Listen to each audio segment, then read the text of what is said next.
नोएडा में जो केस हुआ है ये सही में बहुत खौफनाक है। आप भी जानकर हैरान हो जाओगे। इसकी जो बेसिक स्टोरी है वो तो आप जानते ही होंगे कि एक टेकी युवराज मेहता अपनी गाड़ी में ड्राइव कर रहे थे रात को और ये गाड़ी एक पानी से भरे गड्ढे में गिर जाती है। युवराज मदद के लिए चिल्लाते हैं। 1.5 घंटे तक वहां पर एसडीआरएफ, पुलिस, फायर ब्रिगेड सब आ जाते हैं लेकिन कोई इसे बचाता नहीं और करीब 2 घंटे के बाद युवराज की डूबकर मौत हो जाती है। इसी समय के अराउंड वहां पर एक डिलीवरी बॉय था मोनिंदर नाम का, जो युवराज को बचाने की कोशिश करता है। पानी में खुद कूद जाता है लेकिन अफसोस उसे युवराज नहीं मिल पाता। अब इस घटना के बाद जब मोनिंदर का इंटरव्यू लिया गया तो उसने बताया कि मौके पे पुलिस भी थी, एसडीआरएफ भी थी और अग्नि विभाग वाले भी थे, फायर ब्रिगेड वाले भी थे। किसी ने उसकी मदद नहीं करी। बोल रहे थे ठंडा पानी है, हम नहीं जाएंगे अंदर, इसमें सरिया है, अंदर हम नहीं जाएंगे। अब जब ये इंसिडेंट वायरल होने लगा, लोग सोशल मीडिया पर हल्ला मचाने लगे, सरकार से अकाउंटेबिलिटी डिमांड करने लगे, तो कुछ दिन बाद ये डिलीवरी बॉय मोनिंदर एक और स्टेटमेंट देते हैं। एक नया वीडियो जारी किया जाता है जिसमें ये बिल्कुल उल्टा बोलते हैं। 15 मिनट के अंदर अंदर वहाँ पे पुलिस पहुंच गई। कुछ लोग मौजूद थे, उन्होंने पुलिस को कॉल की। 15 मिनट के अंदर पुलिस पहुंचने के बाद फिर कुछ देर बाद ही एसडीआरएफ, एनडीआरएफ,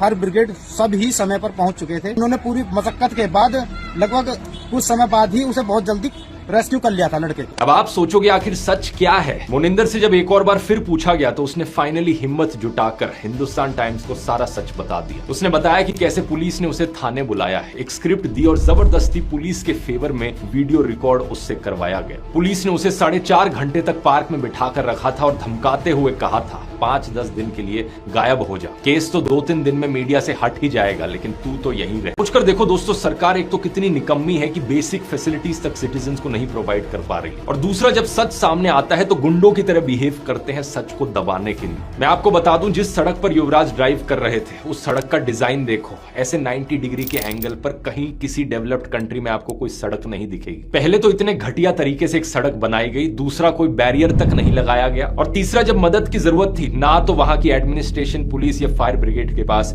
कोई भी इक्विपमेंट थी युवराज को बचाने के लिए। लेकिन जानते हो ये गड्ढा कहां से आया? इस जगह पर एक्चुअली में एक मॉल बनना था। बेसमेंट के लिए गड्ढा खोदा गया था लेकिन 2021 से इस प्रोजेक्ट को अबैंडन कर दिया गया। इंडिया टुडे की रिपोर्ट के मुताबिक ये साइट करप्शन के लिए पहले से ही सीबीआई इन्वेस्टिगेशन में थी। और सबसे शॉकिंग बात तो यह है कि इस घटना से सिर्फ 15 दिन पहले इसी गड्ढे में एक और ट्रक भी गिरा था। फॉर्चुनेटली उस ट्रक का ड्राइवर बच गया था, लेकिन तब भी जब ड्राइवर ने नोएडा अथॉरिटी से मदद मांगी थी तो उन्होंने उल्टा उस पर ही बाउंड्री वॉल तोड़ने का आरोप लगा दिया था। ये पूरी घटना दिखाती है दोस्तों क्या होता है एक शहर का हाल जब ऊपर से लेकर नीचे तक पूरा सिस्टम ही खोखला बन जाए।